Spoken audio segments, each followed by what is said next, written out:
बताया कि national conference का शुरू से ये वतीरा रहा है कि वो झूठ और फरेब से इक़्तिदार हासिल करते हैं। नेशनल कॉन्फ्रेंस के 50 एमएलए पर हमारे 3 एमएलए भारी रहे। पहला सेशन जब असेंबली में हुआ, आपने खुद देखा कि पीडीपी के 3 एमएलए किस तरह उन पर भारी रहे। हमने वजह रही कि इंतजा जी जब जम्मू आई तो उन्हें रोका गया, उन्हें प्रेस कॉन्फ्रेंस नहीं करने दी गई।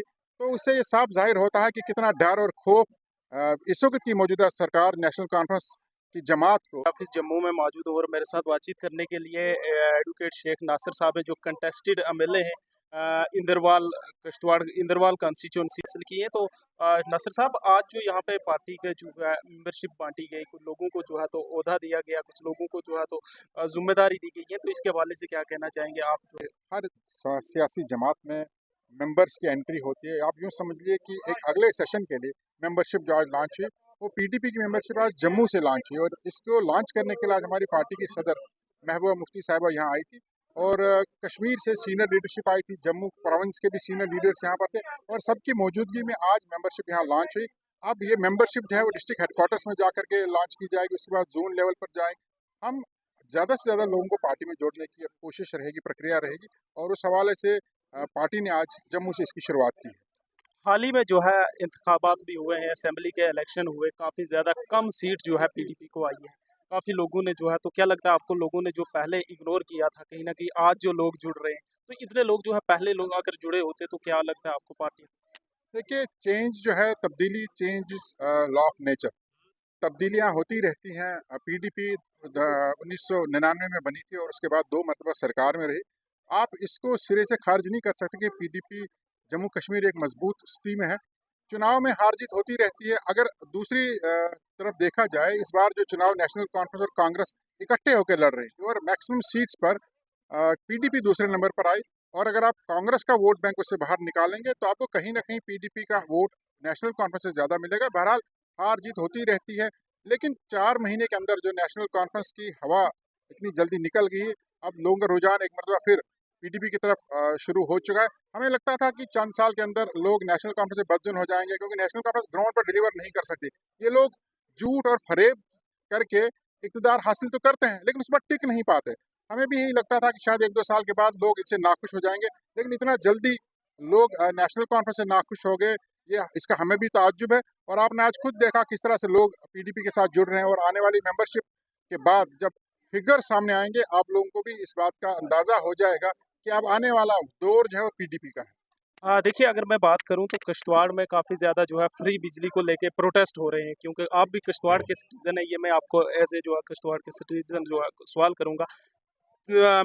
एनसी ने जब इलेक्शन में हिस्सा लिया था, इंतखाबात में हिस्सा लिया था, तो काफ़ी ज़्यादा मैनिफेस्टो जो सामने रखे थे। अगर बात करें हम तो 12 गैस सिलेंडर या 200 यूनिट बिजली फ्री या उसके अलावा जो है कई सारे जो है मैनिफेस्टो रखे थे लोगों के सामने। तो क्या लगता है आपको, कोई मैनिफेस्टो पे जो है एनसी आज तक उतरी है और कितना जल्दी जो है उतरना चाहिए? देखिए, मैंने पहले बताया कि नेशनल कॉन्फ्रेंस का शुरू से ये वतीरा रहा है कि वो झूठ और फरेब से इक़्तिदार हासिल करते हैं। चुनाव से पहले बड़े बड़े वादे किए जाते हैं, मुफ्त बिजली देंगे। आज वही नेशनल कॉन्फ्रेंस की लीडरशिप कहती है कि स्मार्ट मीटर्स लगाओ। चुनाव से पहले लोगों को कहा गया कि हमें वोट करें, हम 370 को वापस लेकर के आएंगे। आज कहते हैं कि हम रियासत के दर्जे को वापस लेकर के आएंगे।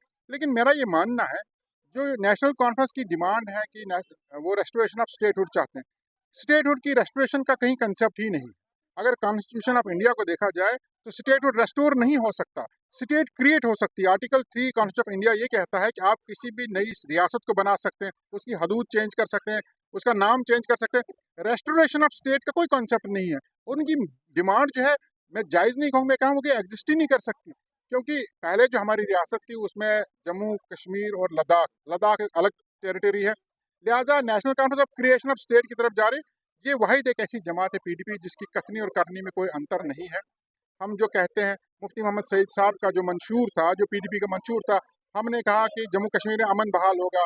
हमने कहा कि जम्मू कश्मीर में रोज़गार के वसाइल हम नए शुरू करेंगे, यहाँ के तालीम को फ़रोग देंगे। और आपने देखा जब मुफ्ती मोहम्मद सईद साहब सरकार क़यादत उनकी क़यादत में यहाँ सरकार चली, तो मुज़फ़्फ़राबाद का रोड खोला गया, आर पार की तिजारत हुई, अमन बहाल हुआ, यूनिवर्सिटीज़ नई सैंक्शन हुई ताकि तालीम को फ़रोग मिले। और इस हवाले से देखें तो वाहिद पीडीपी ऐसी जमात है जिसकी कथनी और करनी में कोई अंतर नहीं है।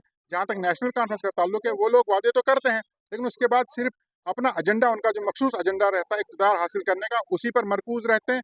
और जो लोगों के मसाइल उनसे नजरें हटा लेते हैं। इस बार फिर वही हुआ। आप मुफ्त बिजली की बात करें, नेशनल कॉन्फ्रेंस ने कहा मुफ्त बिजली दी जाएगी, उसके बाद नेशनल कॉन्फ्रेंस कहती है स्मार्ट मीटर्स लगाए।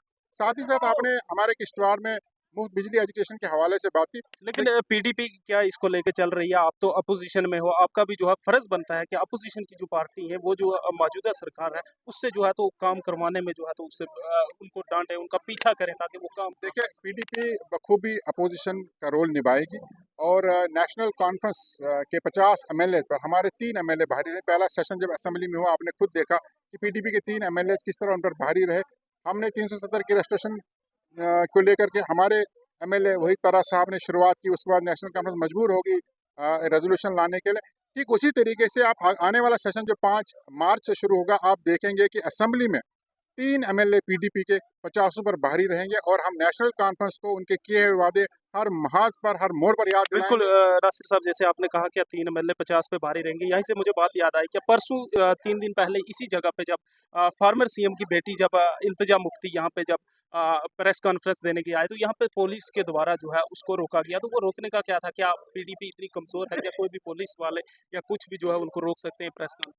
देखिए, इन लोगों को मालूम है कि पीडीपी वाहिद ऐसी जमात और पीडीपी की लीडरशिप ऐसी है कि जो ग्राउंड से जुड़े हुए हैं, जो आवाम की बात करते हैं, जो लोगों के हित की बात करते हैं, जो अवामी मसाइल को बात करते हैं, जो मजलूमों की आवाज़ बुलंद करते हैं। इसलिए ये इक़्तिदार में रहने वाली जमात का ये वतीरा है कि वो मजलूमों की आवाज़ को दबाए, वो उन सभी ताकतों को दबाए जो ताकतें इस वक्त अवामी जो मसाइल हैं उनको उभारने की कोशिश करते हैं। और यही वजह रही कि इल्तिजा जी जब जम्मू आई तो उन्हें रोका गया, उन्हें प्रेस कॉन्फ्रेंस नहीं करने दी गई। तो उससे ये साफ ज़ाहिर होता है कि कितना डर और खौफ इस वक्त की मौजूदा सरकार नेशनल कॉन्फ्रेंस की जमात को पीडीपी से है। आखिर पे क्या कहना चाहिए? देखिए, मैं तो यही कहूँगा कि पीडीपी वाहिद एक ऐसी जमात है और पीडीपी की क़यादत वाहिद एक ऐसी क़यादत है जो जम्मू कश्मीर का रोशन मुस्तकबिल लिख सकती है। और ये हमने पहले भी देखा है कि पीडीपी के झंडे तले पीडीपी ने जब भी सरकार जम्मू कश्मीर में बनाई, लोगों के मसाइल हल हुए। हमने जम्मू कश्मीर में अमन की फ़िज़ा कायम की, यहाँ कारोबार बढ़ा, यहाँ तालीम को फ़रोग मिला। और उसके बाद जब भी पीडीपी सत्ता से बाहर गई, जम्मू कश्मीर में जो पहले जैसे हालात हैं फिर वही बनने शुरू हुए। आज आप देखें, कठवा की बात करें, रजौरी की बात करें, यहाँ जम्मू दिन दहाड़े गोलीकांड हो रहे हैं। आज कोई भी शहरी खुद को महफूज नहीं समझता। फिर 90 जैसे हालात पैदा करने की कोशिश की जा रही। और इस दलदल से अगर कोई जम्मू कश्मीर को निकाल सकता है वो वाहिद पीडीपी।